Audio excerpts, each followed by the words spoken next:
my God, you were beautiful. How is it that I've never seen you before? Because I just moved to town. With just a few sweet words, I was led into the woods by that man. I thought it was just the two of us, but when I turned around, there were 3 other men standing there. They stared at me like wolves, and my heart sank. So what now? Are we doing here? He smiled and reassured me, saying, "It's just a game." But is it really that simple? I suggested we have a drink to lighten the mood, and the 3 of them eagerly accepted and drank. And then the game began. Truth or dare. Truth. The leader drew truth first, and I looked at him and asked, "What's the worst thing you've ever done?" He laughed ominously, saying that the first time he went hunting, he let a rabbit go. Because he didn't kill it decisively at the time, that injured rabbit was probably eaten by wolves. Hearing this, I instantly realized that this man's heart is far from simple. Then the man with the gloves drew dare, and he actually swallowed a worm whole. He ate it with relish, the crunching sound echoing in his mouth. The other men cheered, absolutely thrilled. I felt disgusted and covered my mouth. Suddenly, the man came closer to me and asked me to slap him. Looking at his sincere expression, I suppressed my revulsion. Then it was my turn to draw a card. It was a card that said, "You will be tied up." The leader picked up a belt and tied my hands. I still had no idea what I would face next. He even pretended to be kind and drew a card for me. My heart raced, I'd like to go home. No. and the atmosphere felt increasingly strange. Finally, he announced the ultimate rule of their game. You have 5 minutes. We hunt you down. I screamed desperately, but this only made them more excited. The leader even pretended to say, "Good luck." But these madmen didn't follow the rules at all. Before the 5 minutes were up, they started chasing me.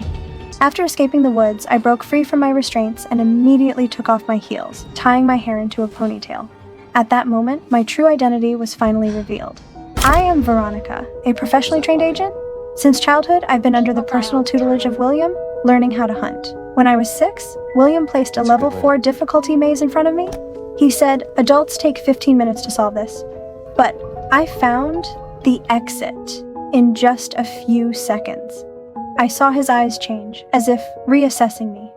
He said my observation and thinking abilities were far beyond that of ordinary people.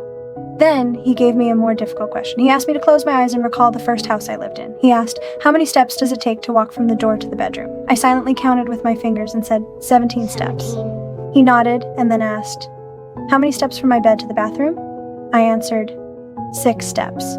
His tone became increasingly aggressive. "What did you see in the bathroom?" I didn't hesitate and named a list of items, their colors, brands, and even the ingredients. He was silent for a moment and then smiled. He said to me, "Come with me, little one." From that day on, this man adopted me, the orphan with no parents, and I began to undergo his most extreme, most brutal training, all to become the most professional assassin. 12 years passed, and I had grown into an adult, but his training never stopped. William told me that an assassin must learn to fight in any environment. He said, "If you're fighting in the water, it doesn't matter how strong you are." I sneered, "Then why not just shoot them dead?" He didn't respond. He just threw me a handgun and said, Shoot me. I was stunned. I'm not gonna shoot you. I didn't want to kill him, but he stared at me Come coldly on, and shoot said, me. "That's an order?" I had no choice but to raise the gun and aim at his chest. Just as I pulled the trigger, I realized the gun was unloaded. He came closer and coldly said, "That's the thing about guns. Bullets run out. What will you do then?" He picked up a piece of gravel from the ground. "Look at me. I still have all these stones. What do you have?" He looked at me, his tone heavier. "A gun without bullets is nothing." At that moment, I understood what a true weapon was. Then he began teaching me how to choke. The first time I nearly choked him to death, he only laughed even harder. He said, "Good, that's the kind of ruthlessness I want." Next was hand-to-hand combat training. I picked up the moves quickly, and after just a few days, it became almost instinctual. He had me practice assembling an American handgun. I completed it in just 16 and a half seconds with 0 mistakes. He finally showed a satisfied expression. Later, he took me to a bar and found an old pervert for me to practice on. I pretended to be shy, leading him into the bathroom. Then, with a chokehold, I knocked him out cold. William came in, looked at the man on the floor, and said, "You did well." Then he slapped the man awake. The old man groggily asked, How'd I end up on the floor? William smiled and said, "You and my girlfriend went to the bathroom, tried to kiss her, but got scared and fell to the ground." He said it with such seriousness that I almost couldn't hold back my laughter. But it wasn't over yet. The final test was about to begin. He strapped me to an operating table, added something to a cocktail, and injected it into my body. A few minutes later, I began to hallucinate, but he didn't plan on letting me rest. He told me to continue the mission. I fought purely on instinct, every punch and every kick hitting with precision and power. But just when I thought I could complete the mission, the enemy overpowered me. In that moment, William rushed in and shot the enemy dead. I suddenly snapped back to reality. I was still in the lab. He stood in front of me, eyes cold. "You failed. You wasted our time, money, and resources." Then he drove a knife into my chest. I gasped and jolted awake, drenched in cold sweat. It had all been a hallucination. I asked him, "Would you really have killed me?" He didn't answer, only said, "You must stay sharp. Even under the influence of drugs, you must stay alert." That day, I finally received my real first mission, to eliminate those 4 spoiled rich boys. They were demons, who only targeted beautiful women. I'd been waiting for the bait to bite ever since the restaurant. The leader was instantly attracted to me, and that's how everything began. I came here for one purpose, to reverse the hunt. They weren't even worthy of being called human. Monsters in suits didn't begin to describe their evil. They had already killed 20 innocent girls. Tonight, I was supposed to be number 21, but unfortunately for them, they picked the wrong girl. I'm Veronica, a highly trained operative. Before coming here, I had made all the preparations, including slipping something special into the drinks. I deliberately played the part of the weak, harmless girl, and they drank without the slightest suspicion. Run!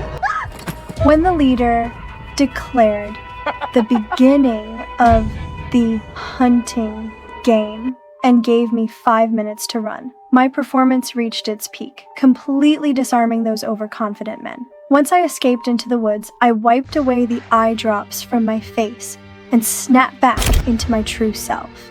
My first target was the axe-wielding maniac. Just as I approached him, the drug kicked in, and he started hallucinating. He saw the thing he feared most, the Panda Man. Turns out he grew up lacking parental love, alone and neglected. To him, a parent's love was as rare as a panda. Taking advantage of his confusion, I swept his legs and landed a clean punch, taking him down with ease. Next, I found my second target, the guy with the gloves. By now, he had also begun hallucinating. His worst fear was the man in black who kidnapped him as a child. He was a textbook mama's boy, completely dependent on his mother. I struck at just the right moment, beating him senseless, then grabbed a rock and finished him off swiftly. The third target was the pudgy guy who was best at pretending. What he feared most was being betrayed by his girlfriend. In his hallucination, he was strangling his girlfriend with his own hands. I rushed in and pulled him off her, then beat him mercilessly and choked him unconscious. By now, I'd used up a lot of energy, and I realized that the hardest one to deal with was the cautious leader. He hadn't drunk the spiked cocktail. Meanwhile, seeing his men go down, one by one, he found the game even more exciting. Bravo. He shouted my name, challenging me to a final showdown. The leader appeared and admitted I was tough. I cracked my knuckles, ready for the final fight, but he played the gentleman, saying I should rest before we began. He was too confident, even started a question and answer game. I gladly played along. Every second I stalled gave me more time to recover. He asked if I had tampered with the drinks. I admitted it openly. He said it was lucky he was smart enough not to drink it. Then it was my turn. I asked if he was in love with his brother's girl. He didn't hide it. He admitted it right away. But before he could finish, he suddenly punched me, catching me off guard. I quickly recovered and slipped into combat rhythm. He followed up with another punch. I retaliated swiftly. Though small in size, I was agile. Catching him off guard again, I landed a solid kick. At the crucial moment, I remembered the killing move William had taught me. I used all my strength and choked him unconscious, then forced the special liquor into his mouth and dragged him away with my own 2 hands. When he woke up, he was hanging from a tree, his feet resting on a shaky little stone. One wrong move, and he'd fall. Now he was truly afraid and began begging for mercy. I said coldly, "Now you get a taste of fear. Think about the 20 girls you strangled, how they begged you." That's when the liquor took effect, and he saw his worst nightmare. The ghosts of all the girls he had killed walking toward him, step by step, as if to drag him into the abyss. He finally couldn't escape his inner fear and chose to end himself, and with that, my mission was flawlessly completed.